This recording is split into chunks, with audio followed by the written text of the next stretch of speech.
적폐들과 타협하려는 정치인들. 결정적 순간마다 반복되는 일들. 1. 김대중 전 대통령은 1987년 대선을 앞두고 사자 필승론을 내세우며 야권 후보 단일화를 거부했습니다. 노태우, 김영삼 후보가 영남권을 나눠 갖고 김종필 후보가 충청권을 가져가면 수도권과 호남권의 지지를 받는 자신이 승리한다는 논리였습니다.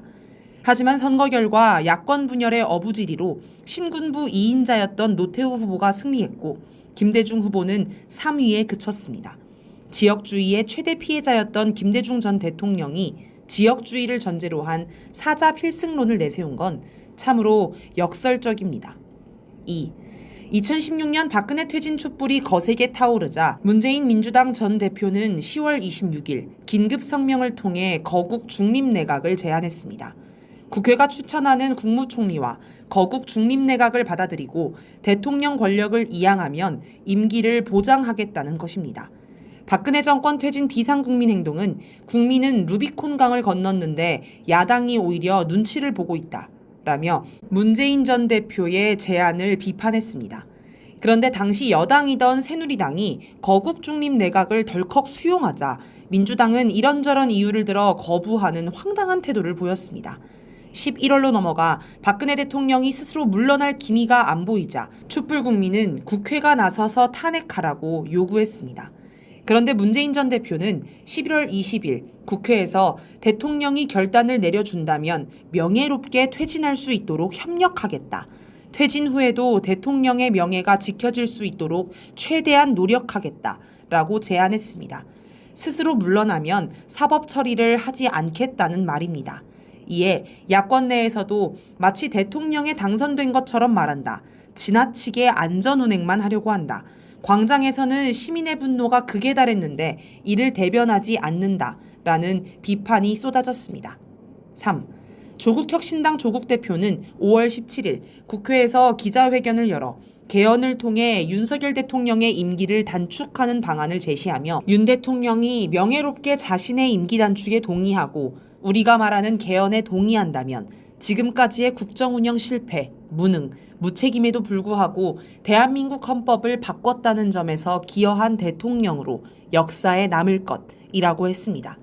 총선 기간에 3년은 너무 길다를 핵심 구호로 제시한 조국혁신당이 당연히 총선 후 탄핵에 나설 것으로 여겼던 국민은 뒤통수를 맞은 느낌이었습니다. 조국 대표의 논리는 탄핵을 시도하면 헌법재판소에서 뒤집힐 수 있기 때문에 개헌으로 임기를 줄이는 게 안전하다는 것이었습니다. 4. 지난 19일 유튜브 방송 매불쇼에 출연한 유시민 전 노무현재단 이사장은 대통령 탄핵 가능성이 있다면서 모두에게 행복한 길은 윤석열 대통령이 스스로 그만두는 것이라고 주장했습니다. 그러면서 그냥 물러나면 봐줄 수 있는 제도가 필요하다. 우리도 사면법을 좀 개정해서 미국식 사면 제도를 도입하는 게 좋겠다. 라며 윤 대통령이 스스로 물러나면 사법 처리를 하지 않는 제도를 도입하자고 제안했습니다. 2016년 문재인 전 대표가 했던 주장을 반복한 셈입니다. 문제의 원인. 왜 정치인들은 결정적 순간마다 갑자기 적폐 세력과 타협하려는 것일까요? 국민을 정치의 중심에 놓지 않기 때문입니다. 정치인들은 국민의 지혜와 힘을 믿지 않기 때문에 상층 협상을 통해 정치를 하려고 합니다. 그러면서 국민의 뜻은 알겠는데 현실적으로 어렵다. 국민이 현실 정치를 몰라서 그런다. 라고 변명합니다. 그리고 자신들의 행위를 정치공학이라는 그럴듯한 말로 포장합니다. 정치의 주인은 정치인이고 국민은 그저 정치인이 하는 걸 잘 지켜보고 선거 때 투표나 하라는 건데 민주주의에 어긋나는 잘못된 생각입니다. 민영배 민주당 의원은 유튜브 방송 새날에 출연해 정치인은 절대로 촛불보다 앞서 계산하고 촛불 몰래 타협하지 말라. 정치공학이라고 하면서 정치인들이 만날 했던 것이 그런 거였다. 라고 지적했습니다. 더 근본으로 들어가면 정치인들이 한국 사회의 문제를 진영 간 경쟁으로 보는 게 문제입니다. 진보 대 보수, 여대 야 이런 식으로 편을 갈라 경쟁하는 것으로 이해합니다. 그러니 어느 한쪽을 없앨 수 없고 공존해야 한다고 여기며 그래서 협상하려고 합니다. 정치에서는 절대적 정의와 진리가 없다고 생각합니다. 이건 마치 민주화 세력과 군부 독재가 공존하면서 경쟁하자는 것이나 다름없습니다. 진보개혁 세력과 적폐 세력이 공존하면서 경쟁하고 번갈아 집권하는 게 민주주의라는 주장이나 마찬가지입니다. 유튜브 방송 김어준의 겸손은 힘들다 뉴스공장을 진행하는 김어준 공장장은 총선 직후 방송에서 200석 이상의 의석수는 국민들의 균형 감각을 다시 작동시킨다. 이번엔 야당에 크게 몰아주었으니까 다음 대선은 또 다른 균형을 찾아야겠다는 어떤 기저가 작동하게 만든다. 라고 주장하면서 그래서 200석을 넘기는 것이 반드시 좋다고도 불가능하다고 생각했지만 좋다고 생각하지 않는다. 총선 한 번 이기고 다 끝날 건가? 라고 하였습니다. 이 논리대로면 이번 총선에서 200석을 못 넘긴 게 참으로 다행스러운 일이 됩니다. 이것도 진영 논리입니다.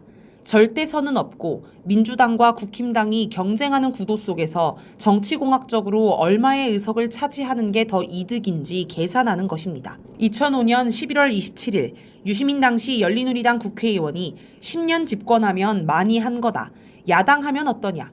박근혜 이명박 씨가 대통령이 된다고 나라가 망하지 않는다. 야당도 나라를 위해서 할 일이 있다. 라고 이야기한 적이 있습니다. 당시 정부 여당 지지율이 급락하고 재보궐선거에서 잇따라 패배하자 나온 얘기입니다. 그런데 정말 이명박이 대통령이 되고 어떻게 됐습니까? 이명박 정권의 정치 보복으로 노무현 전 대통령이 강제로 자살을 당했습니다. 이에 관한 유시민 전 의원의 평가가 어떤지 궁금합니다. 노무현 전 대통령의 죽음을 두고 왜 반성하지 않을까요? 유시민 전 의원은 이명박 전 대통령도 민주주의의 틀 안에 있다고 본 것입니다. 그래서 협상과 타협을 하려고 했습니다. 또 여야가 번갈아 집권하는 것도 나쁘지 않다고 본 것입니다. 정치인은 국민을 중심에 놓고 한국 사회를 봐야 합니다. 진영이 아니라 진보 대 보수가 아니라 국민 대 반국민으로 봐야 합니다. 국민의 편에서 봐야 절대 진리와 절대선을 볼 수 있습니다. 이 관점에서 보면 윤석열 대통령 탄핵에 나선 국민의 요구가 보입니다. 하루에 10만 명씩 윤석열 탄핵 국회 청원에 동참하고 청원 사이트에 사람이 몰려 몇 시간씩 기다려야 청원을 할 수 있는 이 폭발적인 민심을 봐야 합니다. 지금 국민의 요구는 윤석열 대통령을 탄핵하고 타도하자는 것입니다. 끌어내려 감옥에 쳐넣자는 것입니다. 윤석열의 명예를 운운하는 것 자체가 국민을 모욕하는 것입니다. 국민의 요구를 받드는 게 정의를 실현하는 길입니다.